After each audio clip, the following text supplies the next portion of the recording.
우리 할렐루야 샬롬 하고 인사합니다. 할렐루야 샬롬 샬롬 샬롬 샬롬 샬롬. 하나님 사랑합니다. 여러분 주 안에서 사랑합니다.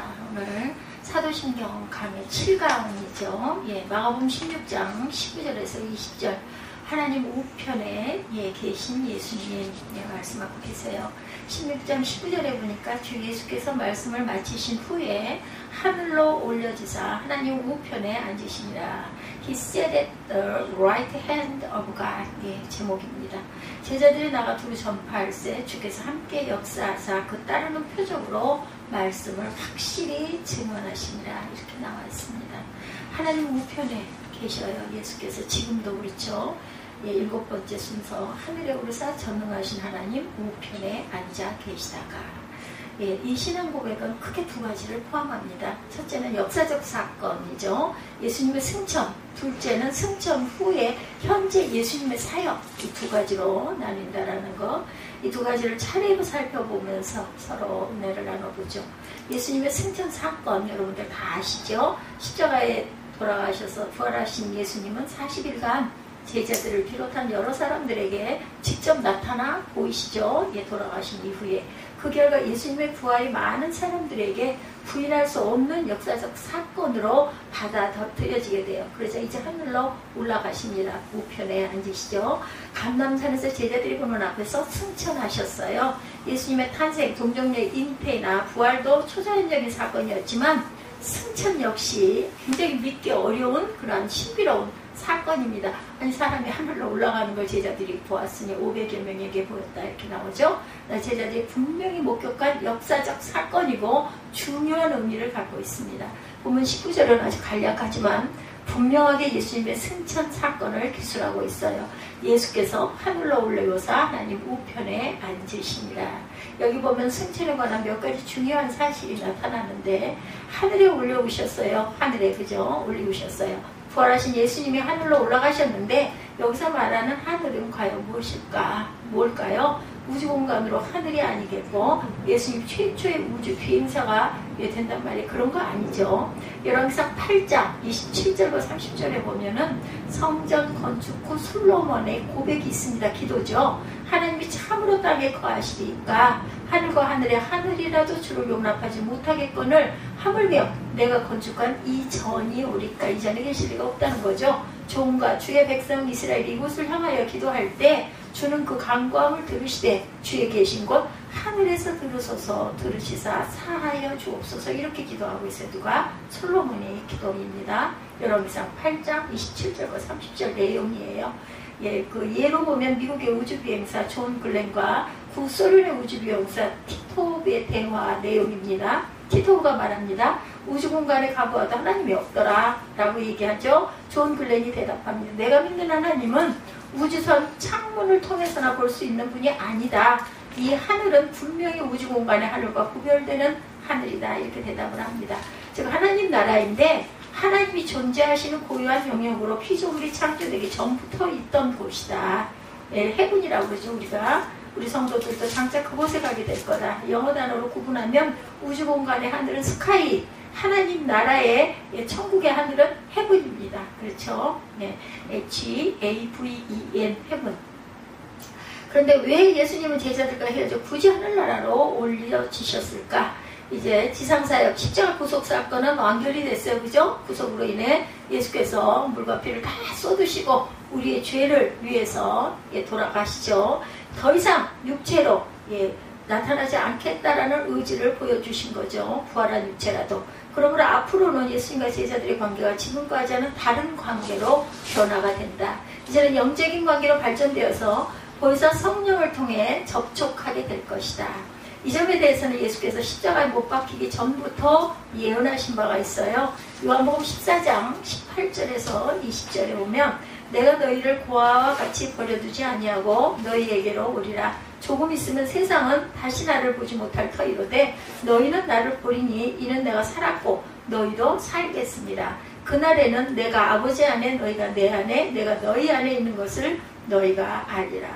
가장 가까운 관계로 동시에 모든 사람들과 함께 계실 수 있게 됐어요. 성령께서 오시다 보니 요한복음 16장 7절이죠. 내가 떠나는 것이 너희에게는 유익이라 말씀하신 부분 아마 기억하실 겁니다. 내가 떠나가지 아니하면 보혜사가 너희에게로 오시지 아니할 것이요 가면 내가 그를 너희에게로 보내리니 내가 십자가에 못 박혀 돌아가서 영의 존재가 되므로 너희 모든 사람에게 동시에 찾는 사람에게 내가 보일 수 있다라는 것은 우리에게는 엄청난 유익이죠. 한 곳에 계실 때만 그쪽에 있는 몇 명의 사람들에게만 보이던 게 이제 영으로 모든 사람에게 세계적으로 또 우리 또한 마찬가지입니다. 내가 돌아가서 보고 싶은 부분이 있으면 딱 보여지는 것, 가지 않아도 그렇죠? 여러분들 보여줄 수 있는 것. 승천하면서 주신 약속이에요. 마태복음 28장 20절 우리가 아주 귀하게 여기는 대명령이죠. 말씀이 그런 사실을 증거해 줍니다. 볼지어다 내가 세상 끝날까지 어떻게 해요? 너희와 항상 함께 있으리라. 아주 중요한 말씀이에요. 너희와 세상 끝날까지 함께 있겠다. 그러므로 예수님의 지상 생애는 마쳐지고 성령의 시대가 도래했어요. 그것이 바로 승천 사건이라고 우리가 보시면 됩니다.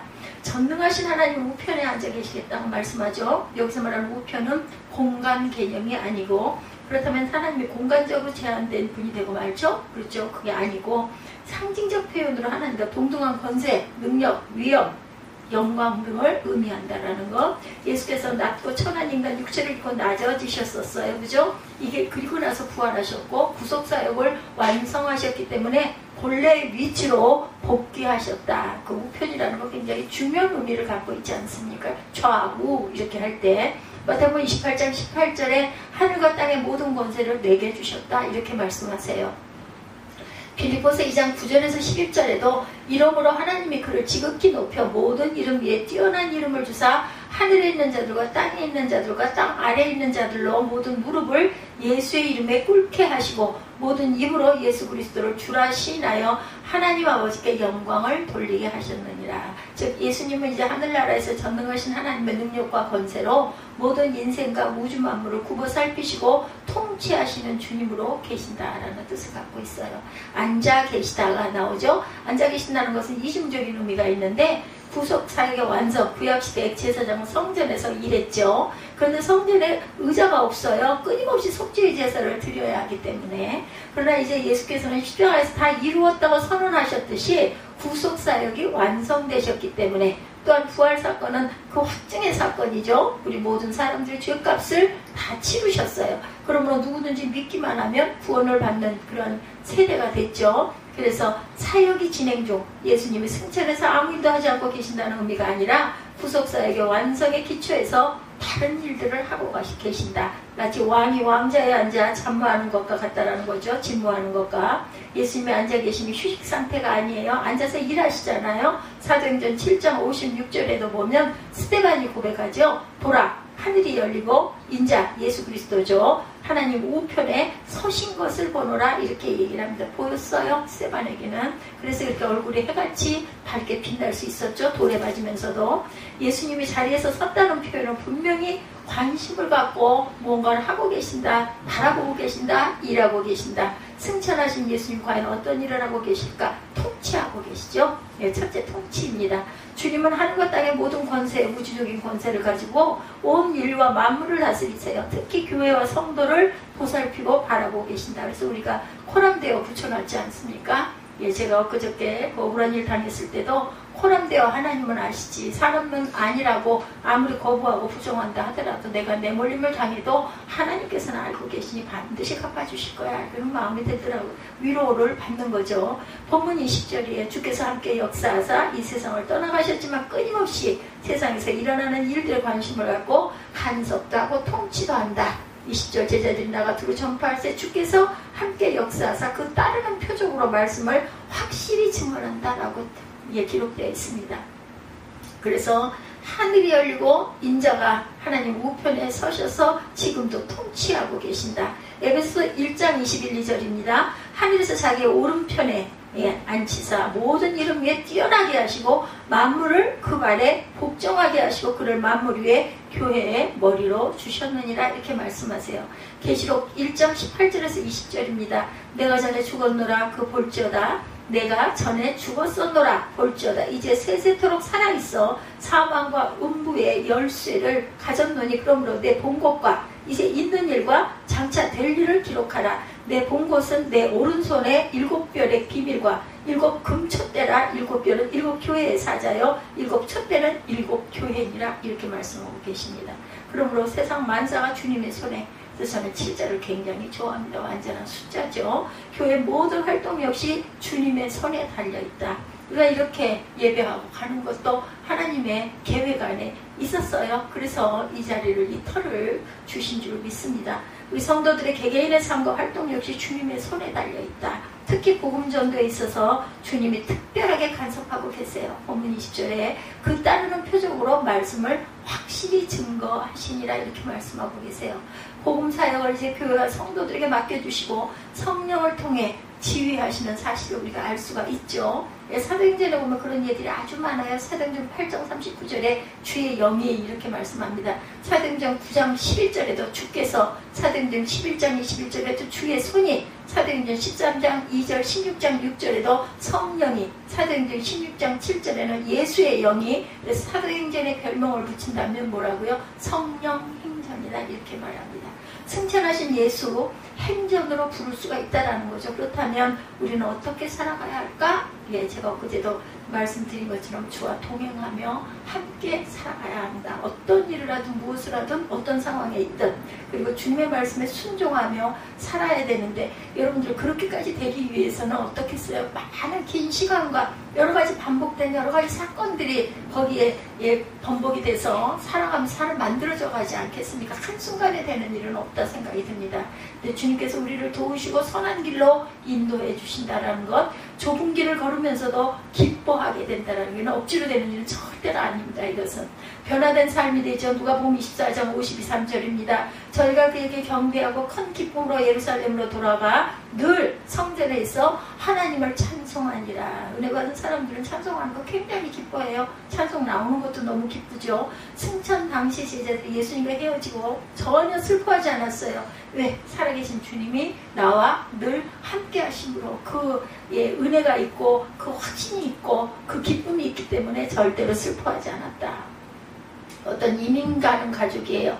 아빠가 먼저 가면서 말해요. 조금 후에 데리러 올게. 자주 전화도 할게. 대신 공부 잘하고 있어. 약간 섭섭할 수 있지만 슬픈 일 아니에요. 아빠가 아예 없어져 버리는 거 아니니까 내가 전화할게. 승천하신 주님의 능력, 주님께서도 이 경우보다 우리에게 더 가까이 주님을 계신다. 이 아빠가 내가 가서 자주 연락할게 하고 간 아빠보다 오히려 하나님은 우리와 정말 함께 계신다는 우리가 마음으로 느끼지 않습니까? 그러므로 우리는 주님의 함께 해주심을 믿고 체험하면서 살아가고 있는 거죠. 그리고 외롭지 않아요. 슬프지도 않고. 근데 가끔가다 우리가 세상 가운데 살다 보니까 상황상 시험이 들 때가 분명하게 있습니다. 그때 주님을 의지하고, 그때는 어떻게 해요? 잠잠히 주님을 바라보는 그런, 제가 참 그 부분이 참 부족해요. 누구에게 억울함을 당하거나 기가 막히거나 하면 정말 그걸 이렇게 진정을 잘 못하는 부분, 제가 이번에도 그런 마음이 들었어요.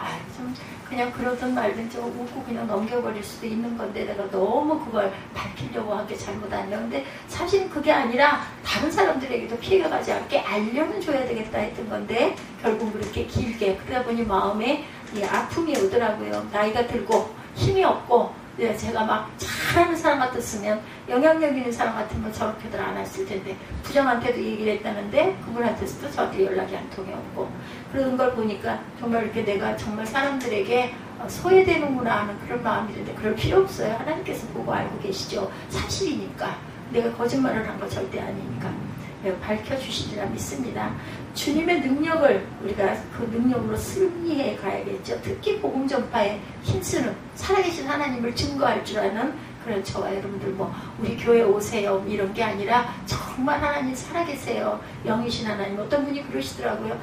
자기는 무교인데 하나님이 정말 계실까? 그래서 만약에 나이가 더 드셔서 20~30년쯤 후에 내가 돌아가야 될 때가 됐다고 한번 상상해 보십시오. 그랬을 때 내가 가야 할 곳이 있는 사람과 가야 할 곳이 없다고. 설령 그것이 아니다 할지라도 가정을 해서 그렇다 할지라도 내가 가야 할 곳이 있어. 그럼 우리는 마음이 든든하지 않습니까? 근데 그게 없다면 어떠실 것 같아요? 한번 그걸 생각을 해보십시오. 제가 그렇게 얘기를 했습니다.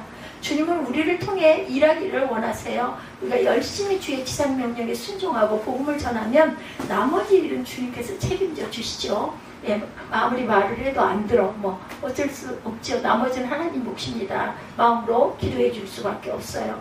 함께 하시는 표적을 보여주셔서라도 복음이 전파되는 일에 우리를 사용해 주신다라는 것. 내 마음대로가 아니라 하나님 마음대로 대언하시죠. 우리에게 죄와 관해서도 생길 수 있는 의문점들이 있어요.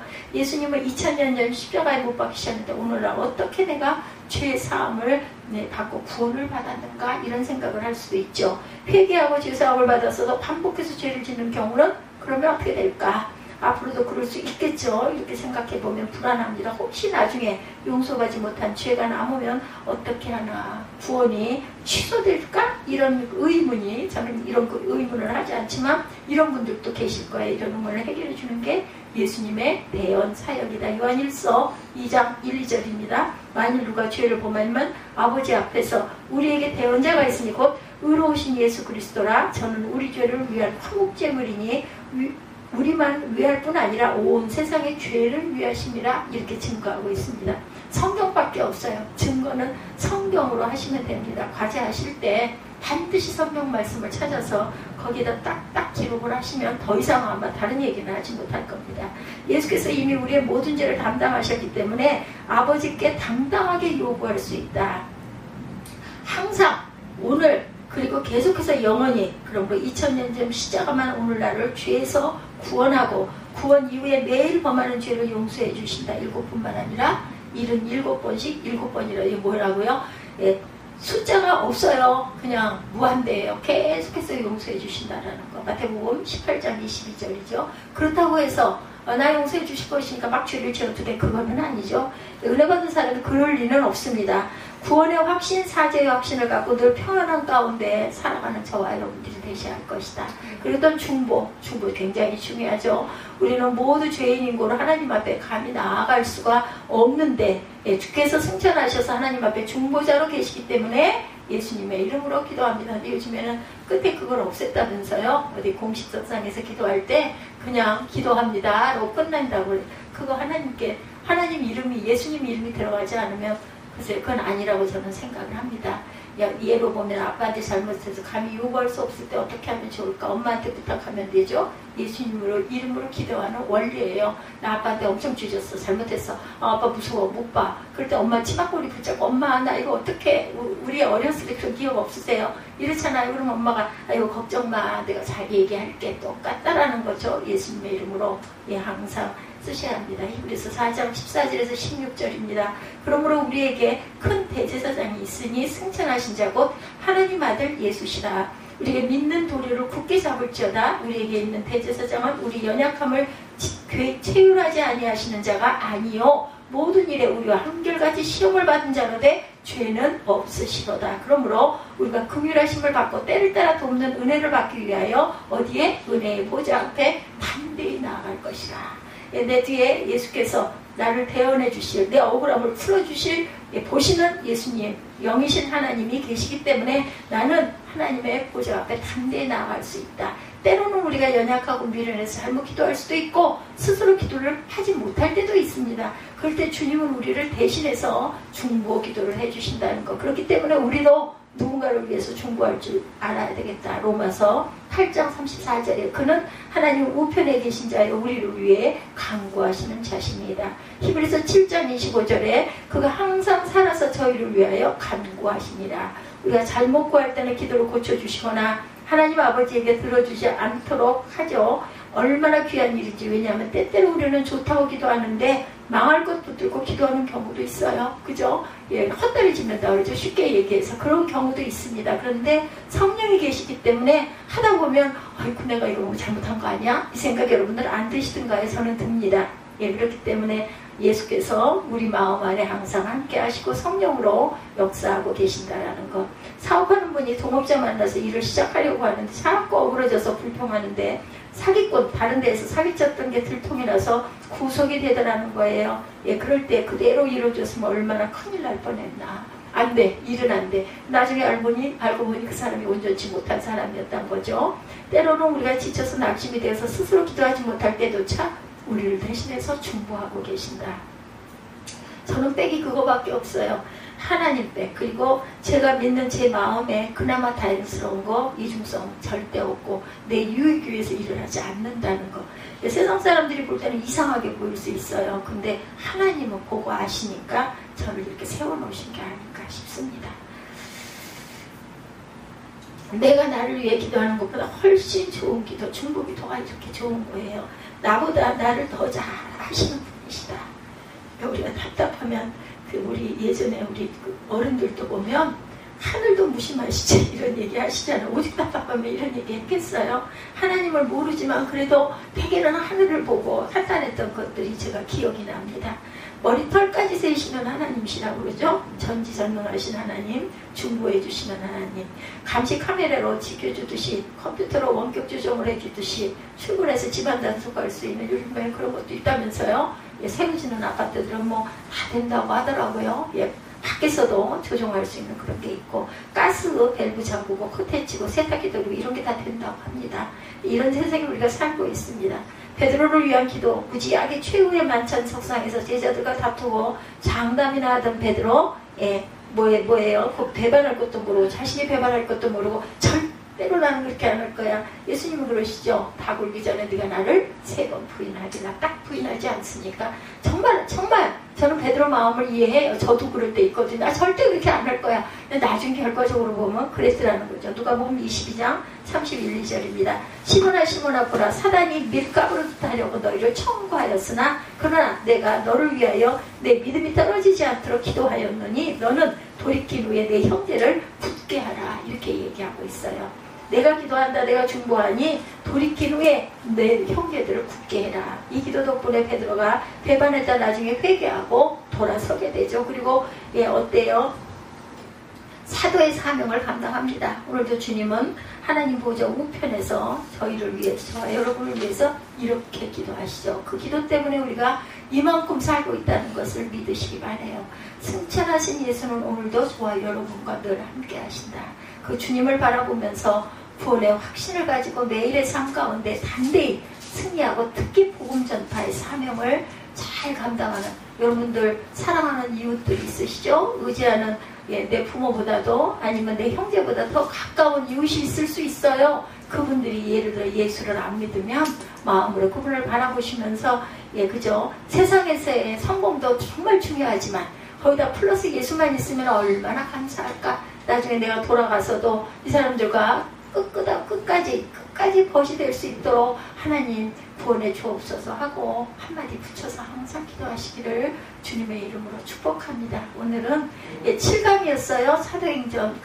사도신경 7강, 마가복음 16장 19절에서 20절, 하나님 우편에 앉아 계시다가 이 부분을 가지고 함께 은혜를 나눴습니다. 우리 기도하시고 사도 주기도문으로 예배를 마치도록 하죠.